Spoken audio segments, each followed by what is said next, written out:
साथियों नमस्कार, जय हिंद। आज मैं सत्ता के चश्मा लगाए हुए उन साथियों से बात करना चाहता हूँ, जिन्हें सत्ता पक्ष के अलावा और कुछ दिखाई नहीं देता है। साथियों, ये जो देश का युवा आज जंतर-मंतर पर एकत्रित है, ये हमारे और आपके परिवार के ही सदस्य हैं, हमारे देश के युवा हैं और इन सब की जो माँग है, वो सब हमारे आपके हित की माँग है। क्योंकि कोई न कोई हमारे परिवार का सदस्य अभी नहीं तो आने वाले भविष्य में इसी शिक्षा व्यवस्था का शिकार होने वाला है। साथियों, जिसे आप राष्ट्रभक्ति बता रहे हैं, वो राष्ट्रभक्ति नहीं, वो केवल और केवल एक राजनीतिक दल की भक्ति है, जिसमें आप डूब चुके हैं, चकनाचूर हो चुके हैं। आपको कोई भी व्यक्ति अगर सरकार से सवाल करता है, तो आप उसको राष्ट्रद्रोही बताते हैं। आप उस पे तरह-तरह के इल्ज़ाम लगाते हैं।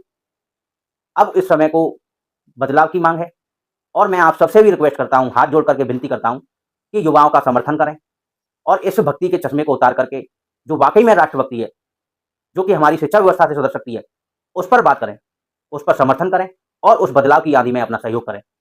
साथियों, पेपर लीक अभी से नहीं, कई वर्षों से होते आ रहे हैं। सरकार अपनी जवाबदेही तय नहीं कर रही है। जो शांति प्रदर्शन पिछले 1 महीने से चल रहा है, उस पर बात करने के लिए भी तैयार नहीं थे। जब लाखों की भीड़ वहाँ पर पहुँच गई है, तब एक बार बात की है और उस पर भी अभी तक कोई जवाब नहीं आया है।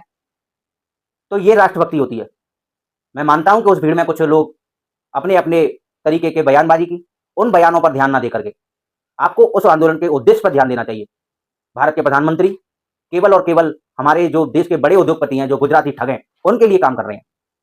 आपने देखा कि एक-एक रुपए में करोड़ों एकड़ ज़मीन, हज़ारों एकड़ ज़मीन उनके नाम कर दी जा रही है। आपको पेट्रोल के नाम पर पानी दिया जा रहा है। शिक्षा व्यवस्था ढेर हो चुकी है। एमपी में आप देख रहे हैं कि जहाँ अस्पताल है नहीं है, वो 6 साल से अस्पताल चल रहा है। लोगों के ट्रांसफर हो रहे हैं, इलाज हो रहा है। दिल्ली में आपने देखा 700 करोड़ रुपए का घोटाला, ₹2 का जो ओआरएस आता है, वो ₹15 की खरीद हो रही है। तो ये सब बदलाव होना चाहिए।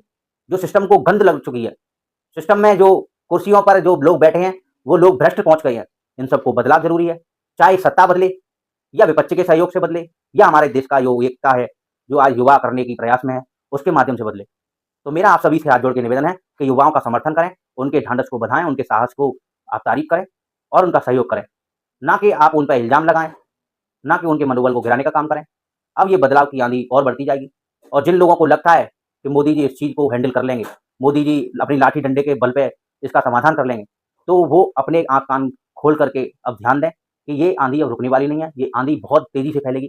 आपने देखा कि सोनम वांगचुक जी को उठाया, उसके बाद में ये आंदोलन कितना बड़ा रूप ले गया और अभी मैं सुन रहा हूँ कि वहाँ पे जंतर-मंतर पर प्रोटेस्ट चल रहा है और काफ़ी तादाद में फ़ोर्स पहुँचा दिया गया है, फिर से इंटरनेट सेवाएँ बंद हो चुकी हैं। तो अगर ये फिर से कोई ऐसा प्रयास कर रहे हैं, तो ये बहुत बड़ी भूल होगी। इसका खामियाजा मोदी जी को भुगतना पड़ेगा। जय हिंद, जय भारत, भारत माता की जय।